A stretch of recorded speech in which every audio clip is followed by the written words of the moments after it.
Το ντρά του Άρη. Οι αμμώδεις σχηματισμοί από τον άνεμο ή αιωλικοί σχηματισμοί κατατάσσονται ανάλογα με την απόσταση ή μήκος κύματος ανάμεσα στις κορυφογραμμές.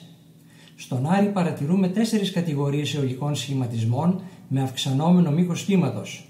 Ρητιδώσεις, εγκάρσιες αιωλικές ράχες γνωστές και ως stars στα αγγλικά, θύνες και τα αποκαλούμενα ντρά. Όλοι αυτοί οι τύποι φαίνονται σε αυτή την λήψη από το χάσμα της νεότητας. Οι ρητιδώσεις είναι οι μικρότεροι σε μέγεθος σχηματισμοί, μικρότεροι από 20 μέτρα, πολύ συνηθισμένες σε κάθε είδους επιφάνεια και είναι ορατές μόνο στις υψηλής ανάλυσης λήψεις του προγράμματος High Rise. Τα TARS είναι ελαφρώς μεγαλύτεροι σχηματισμοί με μήκη κύματος ανάμεσα στα 20 και στα 70 μέτρα που συνήθως είναι ανοιχτότερης απόχρωσης από το περιβάλλον τους.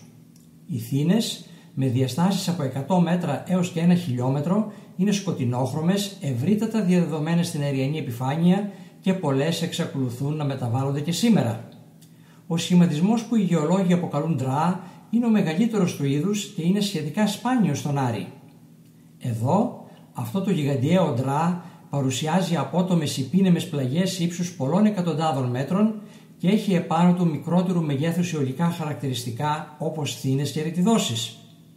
Ένας σχηματισμός αυτού του μεγέθους προφανώς χρειάστηκε χιλιάδες χρόνια για να σχηματιστεί, ίσως και περισσότερο.